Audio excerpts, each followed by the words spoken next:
The rain had been falling for 3 hours straight on the streets of London, turning the pavement into mirrors that reflected the neon lights of the West End theatres. Johnny Depp pulled his collar higher as he stepped out of the stage door, his mind still buzzing from the evening's performance. The crowd of fans pressed against the barriers, their phones flashing like lightning in the darkness. But something was different tonight. Something that made his steps slow as he approached his waiting car. A small figure emerged from the shadows between two buildings, a boy, no more than 8 years old, wearing clothes that hung on his thin frame like rags on a scarecrow. His dark hair was matted against his forehead, and his eyes held a desperation that cut through the London drizzle like a blade. The boy didn't rush forward like the other fans. Instead, he stood perfectly still, one small hand pressed against his side, the other extended toward Johnny with something clutched in his palm. "Please, mister," the boy whispered, his voice barely audible above the crowd's excitement. "Please help me." Johnny's security team moved to intercept, but something in the child's face stopped him cold. This wasn't a fan seeking an autograph or a photo. This was something else entirely. The boy swayed on his feet, his face pale as moonlight. The hand pressed against his side came away wet, and Johnny's blood ran cold as he saw the dark stain spreading across the boy's shirt. "Call an ambulance," Johnny said sharply to his bodyguard, but the boy shook his head frantically. "No hospitals," the child pleaded, his accent thick with fear. "They'll send me back. Please. Miss Abigail said if I was brave enough to find you." The boy's knees buckled, and Johnny caught him before he hit the wet pavement. In the child's palm was a crumpled piece of paper with an address scrawled in shaky handwriting, and below it, a message that made Johnny's heart stop. "He's dying. We have nowhere else to turn. Abigail Harrington, St. Catherine's Home for Children." The crowd pressed closer, phones capturing everything, but Johnny found himself looking into the boy's eyes that held more pain than any child should ever know. "What's your name?" Johnny asked softly. "Thomas," the boy whispered. "Thomas Mitchell. I'm supposed to give you this too." He pressed a small golden coin into Johnny's palm, his fingers trembling. "It's all I have. Miss Abigail said it might be enough to make you listen." Johnny looked at the coin, tarnished and worn, but engraved with the image of a sailing ship. A pirate ship. "Where is this place, Thomas?" "Not far," the boy gasped. "Please. I don't want to die on the street like my mum did." The paparazzi were circling now, their cameras clicking like hungry vultures. Johnny's publicist appeared at his elbow, whispering urgently about schedules and commitments, but Johnny's eyes never left the boy's face. Something was happening here. Something that would change everything. Johnny's black SUV cut through the London streets like a ship through troubled waters. In the back seat, Thomas drifted in and out of consciousness, his small body trembling with fever. Johnny pressed a clean handkerchief against the boy's side, watching the white fabric slowly turn crimson. "How far?" Johnny asked his driver. 2 miles, sir. Through the old industrial district." Johnny had been in London for 6 weeks, performing in a limited run of a West End play, but he'd never ventured into this part of the city. As they drove deeper into the maze of abandoned warehouses and crumbling tenements, the glittering world of celebrity seemed to fade like a distant memory. Thomas stirred, his eyes fluttering open. "Are you really him? The pirate man?" Johnny managed a smile despite the gravity of the situation. "Sometimes I am. What made you think to find me, Thomas?" "Miss Abigail showed us your movies. She said pirates never abandon their crew." The boy's voice was getting weaker. "Are we your crew now?" The question hit Johnny harder than any review or critique ever had. This child, bleeding in the back of his car, was asking if he belonged somewhere. If someone would fight for him. "Yes," Johnny said without hesitation. "You're my crew." The SUV pulled up outside a building that looked like it might collapse if someone slammed a door too hard. The sign above the entrance was so faded Johnny could barely make out the words, "St. Catherine's Home for Children, St. 1924." A woman emerged from the entrance before Johnny had even stepped out of the car. She was in her 50s, her graying hair pulled back in a practical bun, wearing clothes that had seen better decades. But her eyes blazed with a fierce protectiveness that reminded Johnny of a lioness guarding her cubs. "Mr. Depp," she said, her voice crisp despite the tremor of relief. "I'm Abigail Harrington. Thank you for coming. I wasn't sure he'd find you in time." "How long has he been like this?" Johnny asked, lifting Thomas from the car. 3 days. Maybe 4. He's been hiding it from the other children." Abigail's hands shook as she led them toward the building. "He didn't want them to be scared." The entrance hall of St. Catherine's was clean but sparse, with peeling wallpaper and furniture that belonged in a museum. But there was something else, a warmth that had nothing to do with the broken heating system and everything to do with a dozen pairs of eyes watching from doorways and staircases. Children. All ages, all sizes, all with the same look Johnny had seen in Thomas's eyes, the look of those who had been forgotten by the world. "How many?" Johnny asked as they climbed the creaking stairs. 17 right now. We had 23 last month, but..." Abigail's voice trailed off. "Some got placed. Others..." She didn't finish the sentence, but Johnny understood. In a place like this, not every story had a happy ending. They reached a small room at the end of a narrow hallway. Inside was a single bed, a wooden chair, and a window that looked out onto a brick wall. But the walls were covered with drawings, ships and pirates and treasure maps, all drawn in a child's hand. "He's obsessed with your movies," Abigail explained as Johnny laid Thomas on the bed. "Watches them whenever we can get the DVD player to work. Says he's going to be a pirate captain someday." Johnny looked at Thomas, whose breathing was becoming increasingly labored. The boy's skin was burning with fever, and the makeshift bandage around his torso was soaked through. "What happened to him?" Abigail's face hardened. "His stepfather. Thomas ran away 6 months ago, been living on the streets. When he finally made it here..." She gestured helplessly at his injuries. "Internal bleeding. Broken ribs. We've done what we can, but we don't have the resources for surgery." "Why didn't you take him to a hospital?" "No insurance. No legal guardianship papers. They'd stabilize him and send him back into the system." Abigail's voice cracked. "He'd end up back with a man who did this to him. Or worse." Johnny felt something cold settle in his stomach. "There has to be another way." "There is." Abigail met his eyes. "Private medical care. A doctor who won't ask questions. But it costs more money than I'll see in 5 years." The golden coin seemed to burn in Johnny's pocket. Such a small thing to carry so much hope. The private medical clinic was nothing like the sterile hospitals Johnny was used to. Dr. Sarah Chen worked out of a converted townhouse in Bloomsbury, serving clients who needed discretion as much as they needed healing. Her credentials were impeccable, but more importantly, she had a reputation for taking on cases others wouldn't touch. "How long has he been in this condition?" Dr. Chen asked, her hands moving efficiently as she examined Thomas. The boy was unconscious now, his breathing shallow and rapid. "At least 72 hours, Johnny replied, watching the doctor's face for any sign of hope or despair. "He's lucky you found him when you did." "Another day." She didn't need to finish the sentence. "I'll need to operate immediately. Internal bleeding, possible organ damage. It's going to be touch and go."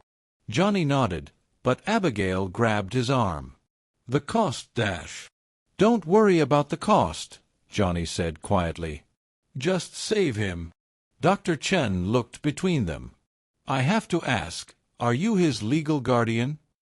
The question hung in the air like smoke. Johnny knew what his lawyers would say, what his publicist would say, what any rational person would say. "I'm all he has right now," Johnny said finally. "That has to be enough." While Dr. Chen prepared for surgery, Johnny found himself in the clinic's small waiting room with Abigail. Through the windows, he could see the London skyline glittering in the distance, a world of wealth and privilege that suddenly felt hollow and meaningless.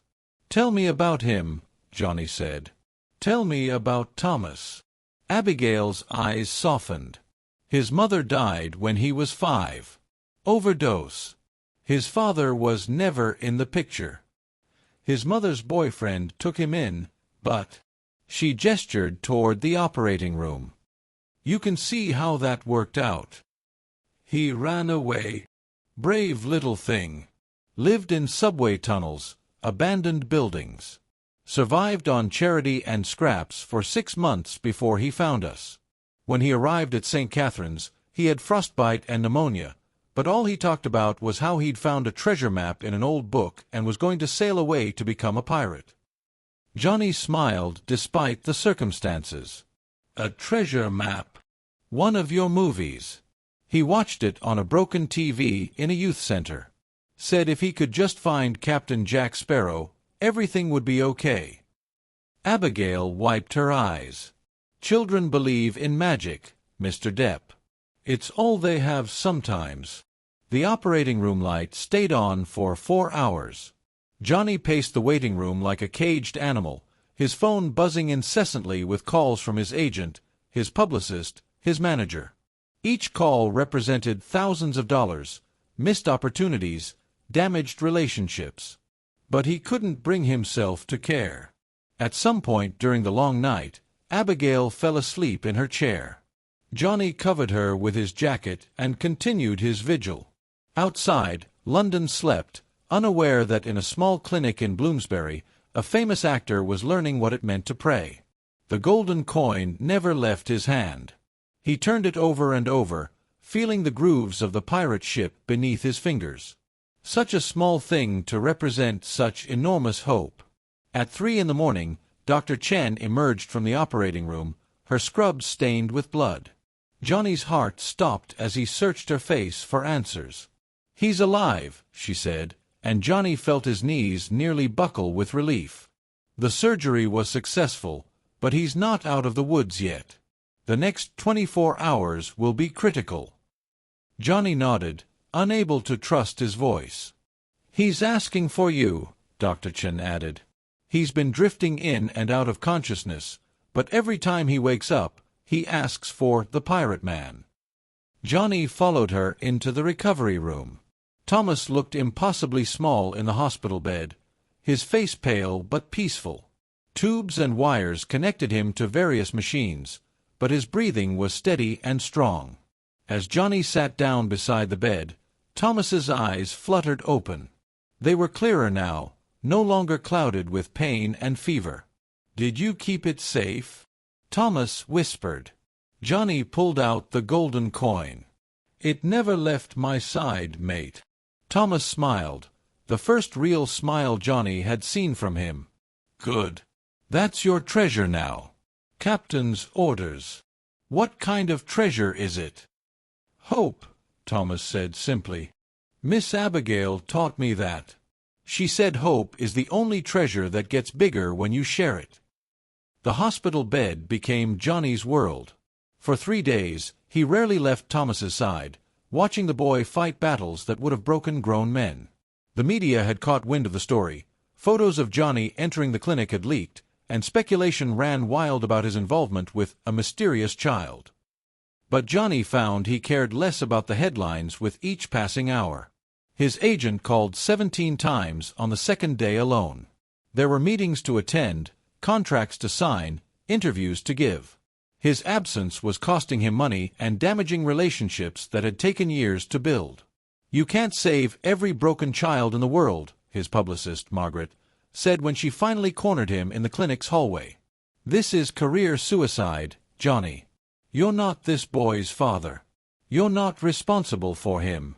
Johnny looked through the window at Thomas, who was drawing pictures on a napkin with a crayon one of the nurses had found. Even from here, Johnny could see they were pirate ships. "Responsibility isn't about blood," Johnny said quietly. "It's about showing up." Margaret threw up her hands in frustration. "The studio is furious. You missed the costume fitting for your next film. The director is threatening to recast your role. Do you understand what's at stake here?" Johnny understood perfectly. His reputation, his career, his financial future, all of it hanging in the balance because he couldn't walk away from a dying child. Any rational person would have written a check and disappeared. But Thomas wasn't asking for money. He was asking for something much more precious and much more rare. He was asking for someone to stay. "The studio can wait," Johnny said. That evening, as London settled into darkness, Thomas took a turn for the worse. His fever spiked, and his breathing became labored. Dr. Chen worked frantically, adjusting medications and monitoring his vital signs. "His body is fighting the infection, but he's exhausted," she explained to Johnny and Abigail. "Children his age, after what he's been through, sometimes they just don't have the strength to keep fighting." Johnny sat beside Thomas's bed, holding the boy's small hand in his own. Thomas drifted in and out of consciousness, sometimes lucid, sometimes lost in fever dreams where he called out for his mother or pleaded with invisible figures not to hurt him. "I had a dream," Thomas whispered during one of his lucid moments. "I was on a big ship, and there were other kids there.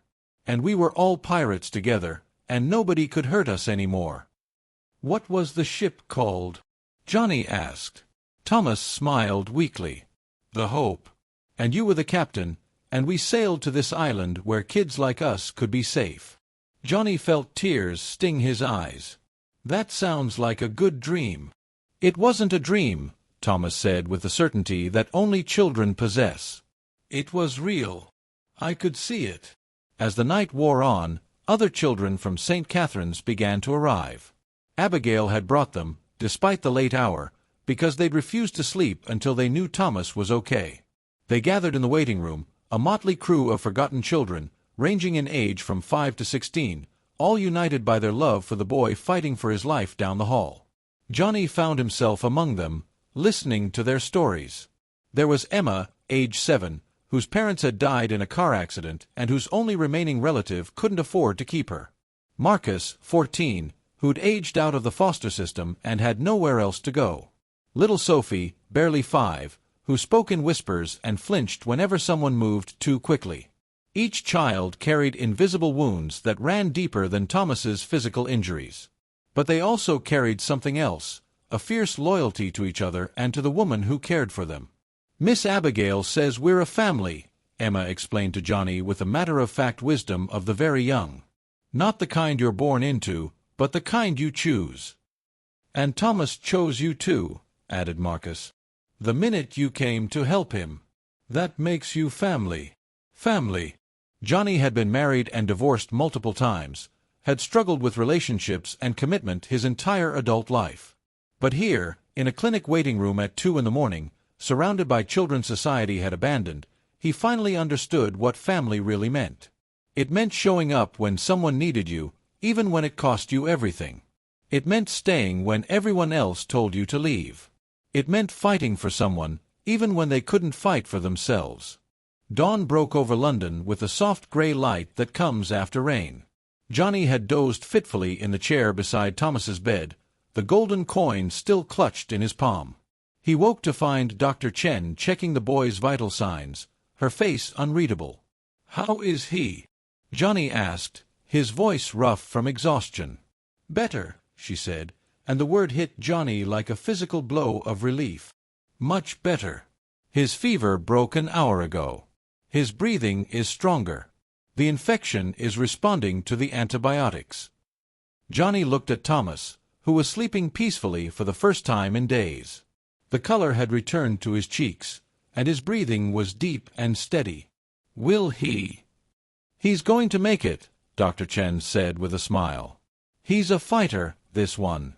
But he's got a long recovery ahead of him. Weeks, maybe months of physical therapy. And he'll need ongoing care." Johnny nodded, already making plans. "Whatever he needs." "Mr. Depp," Dr. Chen said quietly, "I have to ask again, what's your legal relationship to this child? If he's going to need ongoing care." The question Johnny had been avoiding suddenly became urgent. Thomas was going to survive, but what then? He couldn't stay in the clinic forever, and returning to St. Catherine's might not be the best option for his recovery. "I don't know yet," Johnny admitted. "But I'll figure it out." Later that morning, Thomas woke up clear-eyed and alert for the first time since Johnny had found him.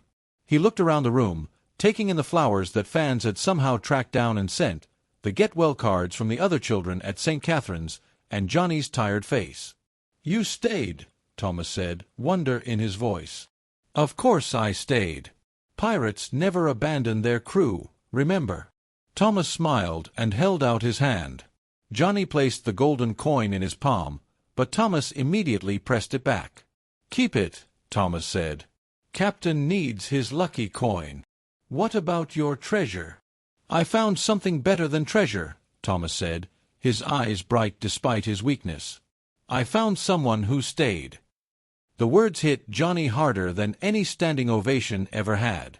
In all his years of performing, of creating characters and telling stories, nothing had prepared him for the raw honesty of a child who had been failed by every adult in his life. That afternoon, the other children from St. Catherine's were finally allowed to visit. They crowded into Thomas's room like pirates boarding a ship, chattering excitedly and showing him drawings they'd made and stories they'd written while he was sleeping. Johnny watched from the corner, marveling at the way they rallied around their friend. These children, who had every reason to be bitter and hardened by life, instead chose to love fiercely and protect each other. "Mr. Depp." Emma tugged at his sleeve. "Miss Abigail says you might help fix our home. Is that true?" Johnny looked at Abigail, who was trying to manage 17 excited children in a small hospital room. She caught his eye and shrugged apologetically. "They have big imaginations," she said. But Johnny was thinking about Thomas's dream, the ship called Hope, where forgotten children could be safe. Maybe it wasn't such an impossible dream after all. "What if we didn't just fix your old home?" Johnny said, the idea forming even as he spoke. "What if we built you a new one?" The room fell silent. 17 pairs of eyes stared at him with expressions ranging from hope to disbelief to fear that this might be another broken promise from an adult. "Like a real home," Sophie whispered. "Like a real home," Johnny confirmed. "With enough space for everyone. And a proper medical clinic. And maybe—" He looked at Thomas, who was watching with bright eyes. "Maybe a library with books about pirates." Thomas's smile could have powered the entire city of London. The transformation began slowly, like dawn breaking over calm waters. Within weeks of Thomas's recovery, Johnny had assembled a team of architects, contractors, and social workers. The old St. Catherine's building would be demolished and replaced with a modern facility that could properly house and care for at-risk children. But more than that, Johnny envisioned something revolutionary. Not just an orphanage, but a healing center where children could recover from trauma, receive education and medical care, and most importantly, learn to believe in themselves again. The media attention was intense. Every newspaper in England covered the story of the famous actor who had adopted a dying boy and was now building what tabloids called Depp's Pirate Haven for lost children. The coverage ranged from supportive to skeptical to downright hostile. "He's lost his mind," one entertainment columnist wrote. "This midlife crisis is going to cost him his career and his fortune." Johnny tried to ignore the noise, but it was impossible to escape entirely. His agent had dropped him. 2 major film studios had cancelled his contracts. His financial advisors warned that he was liquidating assets at an alarming rate. "You could lose everything," his accountant warned during a tense meeting. "The construction costs alone are astronomical. And that's not counting ongoing operational expenses." Johnny looked out the window at the construction site where St. Catherine's once stood. Thomas was there, wearing a hard hat that was comically too large for his head, excitedly showing the other children where their new bedrooms would be. "I've already gained everything that matters," Johnny said. The children had moved into temporary housing during construction, a converted warehouse that Johnny had purchased and hastily renovated. It wasn't glamorous, but it was safe and warm, and the children treated it like a palace.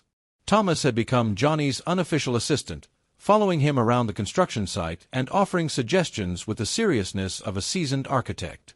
His physical recovery had been remarkable, but the emotional healing was even more profound. The frightened, dying child Johnny had found on a London street had transformed into a confident, joyful boy who believed the world was full of possibilities. "Can we have a crow's nest?" Thomas asked one afternoon as they reviewed the building plans. "A crow's nest? Like on a pirate ship? So we can watch for danger coming." Johnny understood. These children had learned to be vigilant, to watch for threats. Maybe having a literal lookout point would help them feel safer. "We'll build the best crow's nest in London," Johnny promised. But the project faced constant obstacles. Permits were delayed. Costs spiraled beyond initial estimates. Some neighbors objected to having problem children in their area. There were days when Johnny wondered if he'd bitten off more than he could chew. The lowest point came 6 months into construction when vandals broke into the site and destroyed weeks of work. Johnny stood in the rubble of what was supposed to be the children's library, fighting back tears of frustration and rage. "Why would someone do this?" Thomas asked, his voice small and hurt. Johnny didn't have an answer. How do you explain to a child that some people destroy things simply because they can? That cruelty exists without reason or purpose. But the children surprised him. Instead of being discouraged, they rallied. The older ones organized cleanup crews. The younger ones made signs of support. Even other organizations in the community began to offer help. "You can't stop hope once it starts spreading," Abigail observed as she watched a group of volunteers repair the damage. "It's contagious." The golden coin had become a talisman for all of them.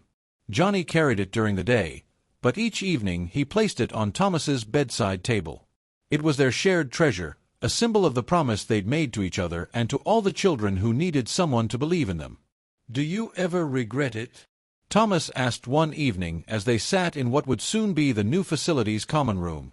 Construction lights cast long shadows on the walls, and the sound of traffic hummed in the distance. "Regret what?" "Giving up your normal life. For us." Johnny looked at this remarkable boy who had taught him more about courage and love than any role ever could.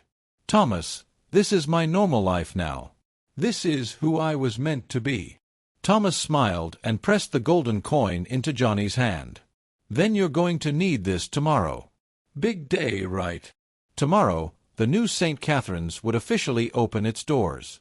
After 18 months of construction, setbacks, and challenges, they were finally ready to welcome children home.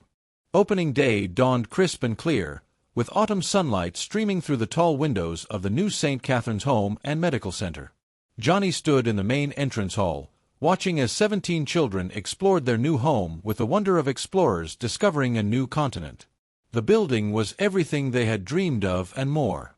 Bright, spacious bedrooms with windows that actually let in light. A common area with comfortable furniture where children could gather and play. A library filled with books of every genre, including an entire section devoted to adventure stories. A modern medical clinic staffed by Dr. Chen and 2 other physicians who had volunteered their services.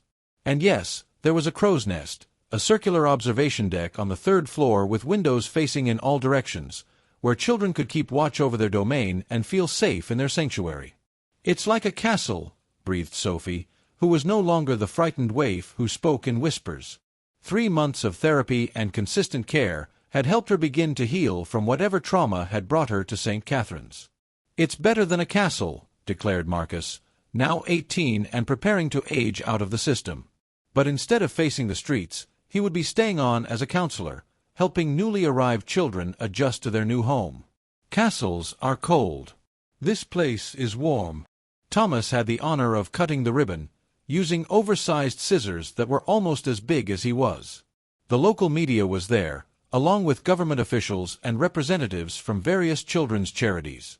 But Johnny found his attention focused entirely on the children's faces as they realized that this wasn't temporary. This wasn't another placement that would end in disappointment. This was home. Dr. Chen had set up the medical clinic to provide not just emergency care, but ongoing support for children dealing with trauma, malnutrition, and the various health issues that often accompanied neglect and abuse.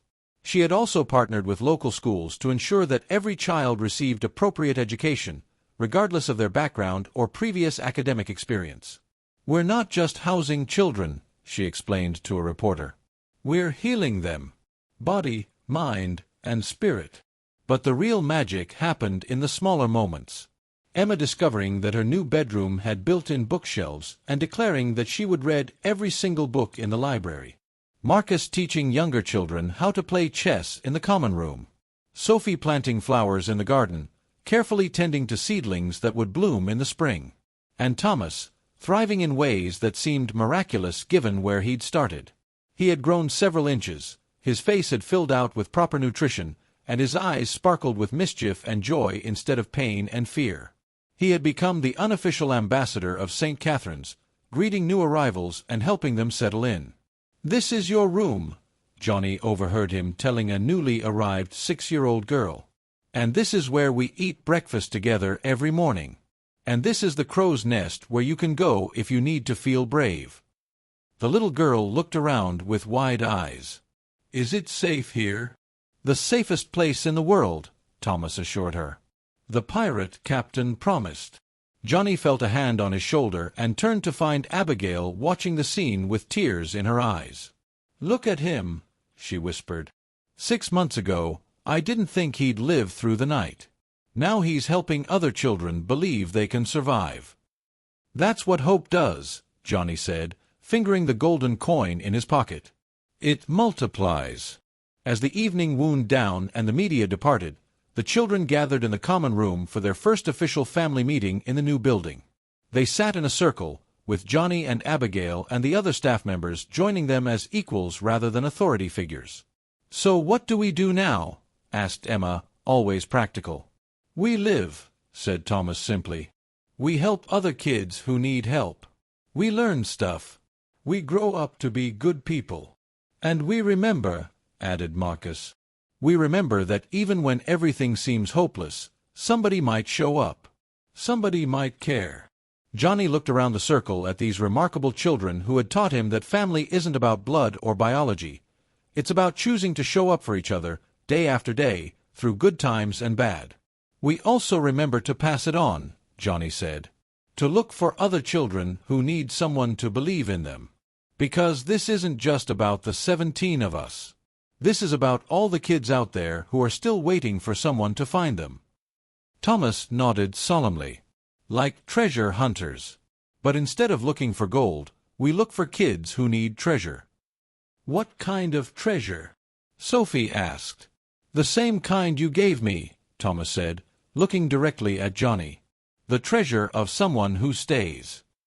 2 years later, Johnny stood once again in the entrance hall of St. Catherine's, but this time he wasn't alone. The facility now housed 37 children, with a waiting list of families and social workers hoping to place children in their care. What had started as one man's impulsive response to a dying child had become a model for child care that was being studied and replicated around the world. Thomas, now 11, had grown tall and strong. He wore the unofficial title of First Mate with pride, helping newcomers adjust and serving as a bridge between the children and the adult staff. His physical scars had faded, but more importantly, his emotional wounds had healed into wisdom. "Mr. Depp," called a voice from across the hall. Johnny turned to see a young woman approaching with a small boy in tow. The child was perhaps 7 years old, thin and scared, with the same haunted look Johnny remembered seeing in Thomas's eyes that rainy night in London. "This is David," the social worker explained. "He's had a difficult time in previous placements. We're hoping—" But she didn't need to finish. Johnny could see everything he needed to know in the boy's face. This was another child who had been failed by the adults who were supposed to protect him. Another soul in need of healing. Thomas appeared at Johnny's side as if summoned. He knelt down to David's eye level, his voice gentle and understanding. "Are you scared?" Thomas asked. David nodded, unable to speak. "I was scared too when I first came here. But you know what? This is a safe place. The grown-ups here don't hurt kids. They help them." "How do you know?" David whispered. Thomas smiled and pulled out the golden coin, worn smooth now from years of handling, passed between them like a sacred trust. "Because somebody stayed when I needed them to. And now we all stay for each other." He pressed the coin into David's palm. "This is treasure. It means you belong somewhere now.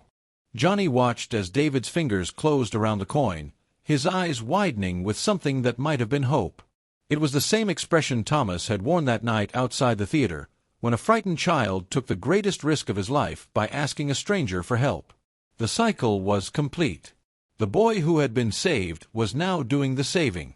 The treasure had multiplied, just as Thomas had always believed it would. As the social worker departed and Thomas led David toward the common room to meet the other children, Johnny felt a profound sense of completion.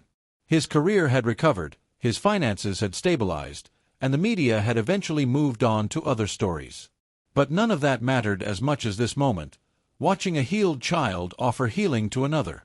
The golden coin would continue its journey from hand to hand, child to child, carrying with it the simple but revolutionary message that had started it all: somebody cares enough to stay.